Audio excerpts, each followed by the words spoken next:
우리가 계속해서 하나님의 말씀을 통해서 우리의 삶을 돌아보면서 하나님의 말씀이 선포되어질 때 우리에게 걸어간 하나님의 은혜의 풍성함이 있기를 간구했으면 합니다. 앞에 있는 말을 한번 우리 읽도록 하겠습니다. 성경은 하나님의 말씀입니다. 이 말씀을 통해 풍성한 생명을 얻고 삶이 변화되고 성장합니다.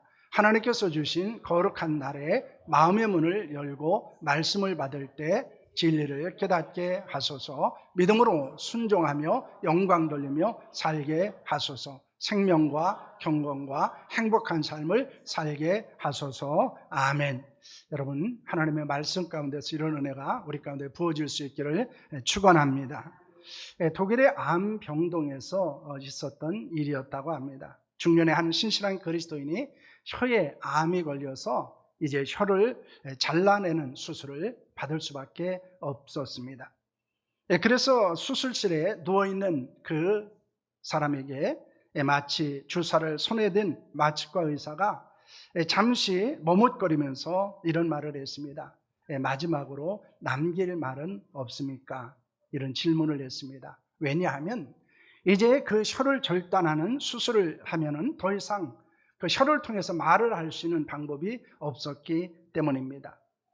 수술을 하는 의사들 또 간호사들을 심각하게 그의 마지막 말을 듣기 위해서 이제 침묵과 긴장의 시간이 흐르게 되었습니다. 그들은 만약 내가 이런 상황이 된다면 나는 마지막으로 어떤 말을 남길 수 있을까 하는 생각을 하게 되었을 것입니다. 여러분은 어떻습니까? 여러분, 만약 여러분의 혀가 절단되는 수술을 할 수밖에 없었고 더 이상 여러분이 말을 할 수 없게 되어진다면 마지막으로 여러분은 어떤 말을 하고 싶습니까? 그런데 그 암 환자의 입에서 나온 말은 감사라고 하는 말이었습니다. 여러분, 사람이 할 수 있는 가장 아름다운 말이 무엇일까요? 그건 감사입니다. 우리가 가장 행복한 말, 여러분, 그것은 무엇일까요? 그것도 감사예요. 내가 해서 행복하고 들으면 행복하는 말이 뭡니까? 그것이 감사입니다. 감사합니다 라고는 말입니다. 반면에 하는 사람도 듣는 사람도 불행한 말이 있습니다. 그것은 원망과 불평의 말이라고 하는 것입니다. 여러분은 어떤 말을 하며 살아가고 있습니까? 혹시 원망과 불평의 말이 습관처럼 우리의 입에서 나오고 있지는 않습니까? 감사하지 못하며 살고 있지는 않습니까? 우리가 다음 주일은 맥주감사 주일로 지키게 됩니다. 설교를 준비하면서 궁금해 한번 생각해 봤습니다. 왜 하나님께서 감사의 제사를, 그리고 구약에서는 맥주감사주일과 그 장막절 추수감사주일을 왜 지키라고 하셨을까? 왜 현대교회는 맥주감사주일을 지키고 또 추수감사주일을 지키고 있을까? 제가 생각하는 것 중에 하나는 그거였습니다. 사람들은 감사를 잊어버리고 살고 있다는 것입니다. 그래서 1년에 적어도 2번만이라도 좀 감사를 기억하고 살아가기를 원하지 않는가 하는 생각을 하게 되었습니다.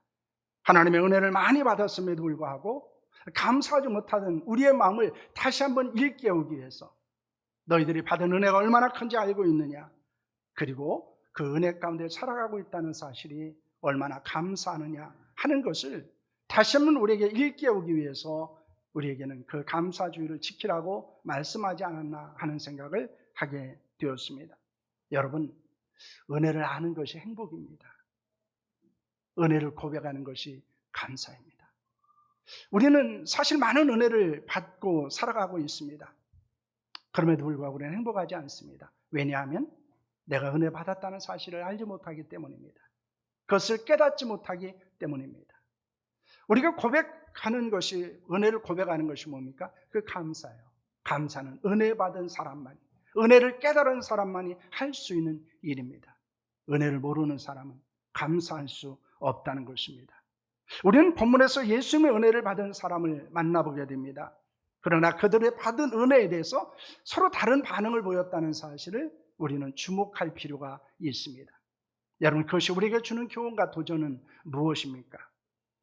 예수님은 어디에서 누구를 만나게 되었습니까? 11절과 12절 말씀을 보시기를 바랍니다. 함께합니다. 예수께서 예루살렘으로 가실 때 사마리아와 갈릴리 사이로 지나가시다가 한 마을에 들어가시니 나병 환자 10명이 예수를 만나 멀리 서서라는 말씀을 하고 있습니다. 예수님께서 예루살렘으로 가시는 길에 10명의 나병 환자를 만나게 되었습니다. 그 당시 나병은 저주를 받은 병으로 여기고 있었습니다. 전염성은 매우 강한 병이라고 생각을 해서 사람들이 가까이 하지 않았습니다. 나병에 걸리게 되어지면 사랑하는 가족들로부터 격리가 되었습니다. 마을에서도 쫓겨나서 마을 어귀에서 살게 되었습니다. 성전에서 제사하는 것은 더 이상 허락되지도 않았습니다. 그러므로 사랑하는 가족들로부터도 사람들로부터도 또 유대교로부터 거절을 당하는 것이 바로 나병 환자들의 상황이었습니다. 누가 그들에게 예수님에 대해서 전해주었는지는 성경에 나와 있지는 않습니다. 그러나 누군가 예수님께서 그곳을 지나간다고, 그리고 그 예수님께서는 온갖 병을 치유하신다는 사실을 전해주었을 것입니다. 그들은 예수님에 대한 소문을 듣고 나온 것입니다. 여러분, 지금도 우리 주변에는 예수 그리스도의 소식을 들어야 될 많은 사람들이 있습니다. 육체적인 질병만 아니라 정신적으로도, 때로는 관계적으로도, 때로는 경제적으로도, 영적으로도 힘들어하고 있는 사람들이 있습니다. 예수 그리스도가 아니고는 그들의 문제가 해결받을 수 없는 사람들이 있다는 것입니다. 그들은 낙심하고 있기도 하고 때로는 절망하고 있을 수도 있습니다. 여러분, 그들에게 우리가 할 수 있는 일은 무엇일까요? 그것은 우리가 예수 그리스도를 전하는 데 있다는 사실을 믿으시기를 바랍니다. 그들이 누구인지를 우리는 관심을 갖고 바라볼 수 있어야 합니다. 내가 받았던 은혜, 내가 받았던 놀라운 하나님의 역사를 그들에게 전하는 자로 살아야 한다는 것입니다. 여러분, 그들을 만나 그들은 예수님을 만나 무엇이라고 말합니까? 13절 말씀을 보면 소리를 높여 이르되 예수 선생님이여 우리를 불쌍히 여기소서 하거늘이라고 하는 말을 하고 있습니다. 그들은 멀리 서서 소리를 높여 부르짖습니다. 우리를 불쌍히 여겨 주십시오라고 말합니다. 율법의 나병 환자는 일반인과의 거리를 100보 이상 두어야 했습니다. 우리 지금으로 말하면 한 30에서 40m 정도 떨어져서 이야기를 해야 했다는 것입니다. 그 거리를 유지해야 했기 때문에 나병 환자들은 예수님에게서 멀리 떨어져서 소리를 지르게 됩니다. 예수님은 그들의 부르짖음을 듣고 무엇이라고 말씀을 하십니까? 14절 말씀을 보시기를 바랍니다. 함께합니다. 보시고 이르시되 가서 제사장들에게 너희 몸을 보이라 하셨더니 그들이 가다가 깨끗함을 받은지라 라는 말씀을 하고 있습니다. 예수님은 그들에게 말씀하십니다. 너희들 몸을 제사장들에게 보이라고 하셨습니다. 이는 율법의 규정을 따른 것입니다. 왜냐하면 그 당시에 율법에서는 나병에 대한 확진도 그리고 나병이 치유되었다는 선언도 모두 제사장이 하는 일이었기 때문입니다. 10사람의 나병 환자들은 예수님의 말씀대로 제사장에게 몸을 보이기로 가다가 자신들의 나병에서 깨끗함을 받았다는 사실을 알게 되었습니다. 여러분, 그들의 치유를 받은 것은 무엇으로 인한 것입니까? 그들은 예수님에 대한 소문을 듣고 찾아오는 믿음이 있었습니다. 예수님께 부르짖는 기도가 있었습니다. 예수님의 말씀을 따라 제사장들에게 가는 순종이 있었다는 것입니다. 그들은 믿음과 기도와 순종이 놀라운 역사를 경험하게 했다는 사실을 우리는 기억해야 합니다. 특히 그들은 예수님께 부르짖는 기도는 우리에게 큰 도전이 되고 있다는 것입니다. 예수는 우리의 기도를 들으십니다. 그리고 응답해 주십니다. 우리의 부르짖음을 때, 기도할 때 하나님의 역사가 일어난다는 사실을 우리는 기억해야 합니다. 예수는 지금도 우리의 믿음과 기도와 순종을 통해서 거룩한 역사를 행하시는 줄로 믿으시기를 바랍니다. 그러므로 우리는 믿음을 고백해야 합니다. 그리고 기도해야 합니다. 말씀에 순종해야 합니다. 우리에게 하나님의 역사가 일어나지 않는 이유 중에 하나는 어쩜 우리에게는 그 믿음이 없기 때문일 수도 있고 우리가 기도하지 않기 때문일 수도 있고 우리에게 순종이 없기 때문일 수도 있다는 것입니다. 하나님은 지금도 우리의 믿음과 기도와 순종을 통해서 역사를 행하시는다는 사실을 여러분 믿으시기를 바랍니다. 그러나 우리가 잊지 말아야 될 것이 있습니다. 그들이 나병에서 치유를 받은 핵심은 무엇에 있습니까? 13절 말씀을 보시기를 바랍니다. 함께합니다. 소리를 높여 이르되 예수 선생님이여 우리를 불쌍히 여기소서 하거늘이라는 말을 합니다. 우리를 불쌍히 여기소서라고 말합니다. 여기서 불쌍히 여기소서라고는 말은 엘레오라는 말입니다. 긍휼히 여겨주십시오. 그리고 은혜를 베풀어 주십시오 라고는 말입니다. 여러분, 그들이 간절하고 절박한 마음으로 구한 것은 무엇일까요? 하나님의 은혜였습니다. 예수 그리스도의 긍휼이었습니다. 그들에게는 은혜가 없다면 그들의 삶은 회복될 수 없었고 그들의 병은 치유될 수 없었습니다. 그들의 인생을 힘들게 하는 문제가 해결될 수 있는 것은 바로 그리스도의 은혜가 있어야 한다는 사실을 보여주고 있는 것입니다. 그러면 그들에게만 하나님의 은혜가 필요했을까요? 우리에게는 하나님의 은혜가 필요하지 않을까요? 우리는 은혜 없이 살아갈 수 있는 존재일까요? 우리는 이 물음 앞에 우리는 하나님의 은혜 없이는 살아갈 수 없는 존재라는 사실을 고백하게 됩니다. 여러분, 그리스도인은 무엇으로 사는 존재입니까? 고린도전서 15장 10절 말씀을 보시기를 바랍니다. 함께합니다. 그러나 내가 나된 것은 하나님의 은혜로 된 것이니 내게 주신 그의 은혜가 헛되지 아니하여 내가 모든 사도보다 더 많이 수고하였으나 내가 한 것이 아니요 오직 나와 함께 하신 하나님의 은혜로다. 아멘. 여러분, 바울은 핍박자였습니다. 박해자였습니다. 그러나 그가 구원받은 것은 하나님의 은혜로 인한 것입니다. 그가 복음을 전하는 사도가 된 것도 은혜였습니다. 더 많은 수고와 헌신을 할 수 있었던 것도 은혜였습니다. 바울만 은혜로 사는 존재일까요? 그렇지 않습니다. 모든 사람은 하나님의 은혜로 살아가는 존재입니다.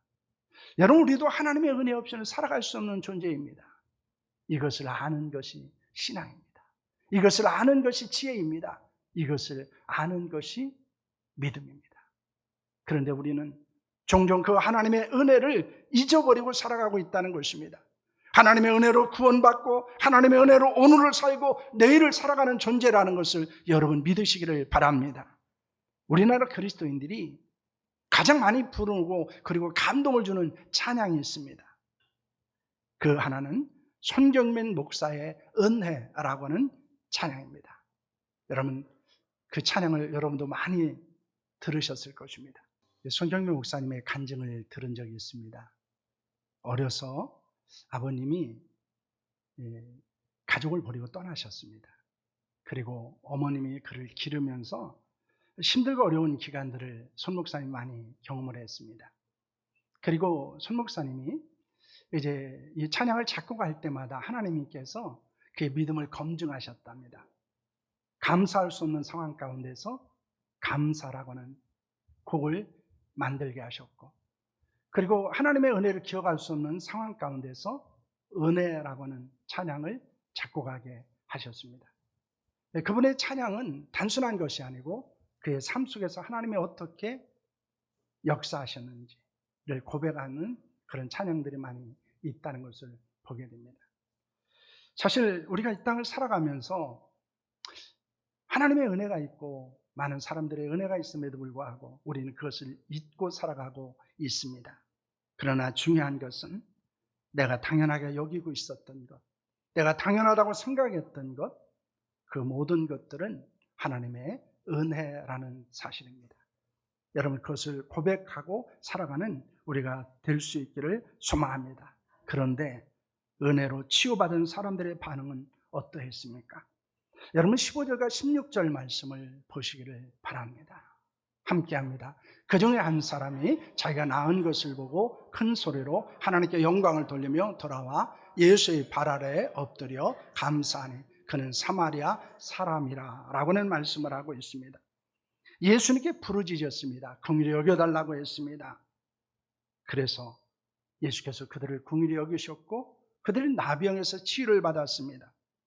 그런데 9명은 예수님을 다시 찾지 않았다는 사실을 우리는 주목해야 합니다. 예수님을 찾아와 그들은 감사하지 않았습니다. 그들은 자신이 원하는 것을 얻게 되었고 그리고 미련 없이 떠나게 되었습니다. 그러나 한 사람은 다시 예수님께 돌아왔습니다. 하나님께 영광을 돌렸습니다. 그리고 감사를 고백하게 됩니다. 그 사람을 사마리아 사람이라고 말합니다.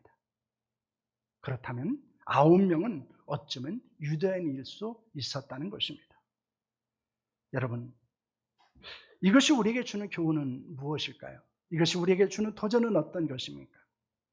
모두 은혜를 받았습니다. 그러나 은혜를 알고 하나님께 영광을 돌리며 감사하는 사람도 있고 그렇지 않은 사람도 있다는 것입니다. 더 분명한 것은 감사하는 사람보다는 감사하지 않는 사람이 더 많을 수 있다는 것입니다. 여러분, 하나님이 우리에게 요구하시는 삶은 무엇일까요? 우리가 하나님의 은혜를 받은 자로서 우리는 어떻게 살아가야 할까요? 그것은 하나님의 은혜를 아는 자로 살아가는 것입니다. 그들은 예수님을 찾은 것은 하나님의 은혜였습니다. 뿐만 아니라 그들이 기도한 것도 하나님의 은혜였습니다. 그들이 기도 응답을 받은 것도 하나님의 은혜였습니다. 그러나 그들은 그것을 은혜로 여기지 않았습니다. 하나님을 예배하지 않았습니다. 그리고 하나님께 감사하지 않았습니다. 어떤 사람은 하나님의 은혜를 받고 그것을 예배하며 헌신하는 것으로 연결하는 사람이 있는 반면에 어떤 사람은 그냥 은혜 받은 것으로만 만족하는 사람들도 있다는 것입니다. 여러분, 그것은 무엇 때문일까요? 하나님의 은혜를 은혜로 여기지 않기 때문입니다. 시간이 지나면 그 은혜를 잊기 때문입니다. 그리고 그 은혜를 당연한 것으로 여기기 때문입니다. 하나님의 은혜는 자격 없는 자에게 주시는 선물입니다. 그러나 하나님께 받은 은혜를 지속하기 위해서 우리에게 요구되어지는 것이 있습니다. 그것이 믿음과 기도와 순종이라는 것입니다. 하나님이 우리에게 은혜를 주셨습니다. 때로는 우리가 하나님의 은혜를 경험하는 방법이기도 한 것이 바로 믿음과 기도와 순종일 뿐만 아니라 하나님이 받은 은혜를 우리가 지속적으로 유지하고 그리고 감사할 수 있게 하는 것도 믿음과 기도와 순종에 있다는 사실을 여러분 믿으시기를 바랍니다. 어느 한순간에 우리에게 믿음과 기도와 순종이 사라지면 하나님의 은혜에 대한 감격도 사라지게 됩니다. 하나님의 은혜에 대한 감사도 사라지게 됩니다. 그래서 우리는 점검해 봐야 합니다. 끊임없이 돌아봐야 합니다. 내가 하나님의 은혜를 받으면서 어떤 반응의 삶을 살아가고 있는 것인가 라는 것입니다. 끊임없이 은혜의 보좌 앞에 나오는 믿음이 있는가? 하나님 앞에 간절히 기도하고 있는가? 하나님의 말씀에 순종하며 살아가고 있는가를 돌아볼 수 있기를 소망합니다. 그것이 우리를 어떻게 만듭니까? 더 풍성한 은혜의 자리로 나아가게 합니다. 더 충만한 은혜를 경험하게 합니다. 더 풍성한 은혜를 고백하게 한다는 사실을 여러분 믿으시기를 바랍니다. 예수님은 하나님께 영광 돌리고 감사한 사마리아인에게 무엇이라고 말씀을 하셨습니까? 19절 말씀을 보시기를 바랍니다. 함께합니다. 그에게 이르시되 일어나 가라. 내 믿음이 너를 구원하느니라 하시더라 라는 말씀을 하고 있습니다. 여러분, 예수님 그에게 말씀합니다. 일어나 가라. 그렇게 말씀하셔요. 그리고 그 위에 이렇게 말씀합니다. 내 믿음이 너를 구원하였다라고 말씀하고 있습니다. 예수님의 말씀은 우리에게 매우 중요한 사실을 알려줍니다. 받은 은혜를 생각하고 하나님께 영광 돌리며 감사한 사마리아 사람에게 더 놀라운 은혜가 부어졌다는 것입니다. 여러분 이것을 주목하셔야 합니다. 그는 감사했습니다. 하나님께 영광 돌렸습니다. 그러자 예수께서는 이렇게 말씀합니다. 일어나 가라. 내 믿음이 너를 구원하였느니라 라는 말씀을 하고 있습니다. 그는 믿음으로 구원을 받았습니다. 육체의 질병이 치유된 것만 아니고 영원한 생명을 얻게 되었다는 것입니다.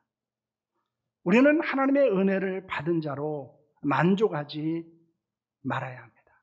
거기에 우리는 머무르지 않아야 합니다. 하나님의 은혜를 받은 자에서 우리는 하나님의 은혜를 아는 자가 되어야 합니다. 은혜를 아는 자에서 그 은혜를 깨닫는 자가 되어야 합니다. 그 은혜를 깨닫는 자에서 그 은혜를 고백하는 자가 되어야 합니다. 은혜를 고백하는 자에게서 어떤 사람이 되어야 합니까? 그 은혜에 감사하는 사람이 되어야 합니다. 그런 사람이 하나님께 영광 돌리는 자로 살아갈 수 있다는 사실을 여러분 믿으시기를 바랍니다. 여러분은 어떤 사람이 되기를 원하십니까? 예수님께서 그 아버는 어디 있느냐 물으셨던 여러분 그 사람이 되지 않기를 소망합니다. 예수님께 찾아와서 그 발에 엎드려서 하나님께 영광을 돌렸을 뿐만 아니라 하나님께 감사를 고백했던 그 사마리아 사람이 될 수 있기를 소망합니다. 우리는 은혜를 아는 자로 머무르지 말아야 합니다. 하나님께 영광 돌리는 자가 되어야 하고 예수께 감사하는 자가 되어야 합니다. 그럴 때 우리는 더 풍성하고 더 깊은 은혜를 경험할 수 있게 됩니다. 우리는 하나님의 은혜가 필요한 사람이에요. 하나님의 은혜 없이는 살아갈 수 없는 사람입니다. 하나님의 은혜가 우리의 삶에 사라지게 되면, 그 은혜에 대한 감격과 감사가 우리에게 사라지게 되면은 우리는 그리스도인다는 삶을 찾아보기 어려워질 수 있습니다. 왜 많은 사람들이 그리스도인다운 삶을 잃어버리게 될까요? 그것은 하나님의 은혜에 대한 감사, 감격을 잃어버리기 때문입니다. 그렇기 때문에 믿음으로 살지 않습니다. 기도하며 살지 않습니다. 순종하며 살지 않게 되는 것입니다. 그러나 우리에게 하나님의 은혜가 충만하다면 우리는 믿음으로 살아가게 됩니다. 기도하며 살아갈 수 있습니다. 순종하며 살아간다는 사실을 여러분 믿으시기를 바랍니다. 그리고 뿐만 아니라 우리가 더 풍성한 은혜, 더 충만한 은혜, 더 깊은 은혜, 그리고 더 깊은 고백 가운데 살아갈 수 있는 삶은 무엇에 있습니까? 믿음과 기도와 순종에 있다는 사실을 여러분 믿으시기를 바랍니다. 그러므로 하나님의 은혜는 믿음과 기도와 순종과는 떨어질 수 없는 것입니다. 왜냐하면 그것이 우리를 더 깊은 은혜를 경험하게 만들 뿐만 아니라 우리가 그 받은 은혜를 지속할 수 있게 만드는 능력이기 때문입니다. 여러분에게 그 믿음이 있기를 소망합니다. 여러분에게 그 기도가 있기를 원합니다. 그리고 순종이 있기를 원합니다. 그래서 더 큰 은혜를 경험하고 더 큰 감사를 고백하는 저와 여러분들이 될 수 있기를 축원합니다. 기도하겠습니다.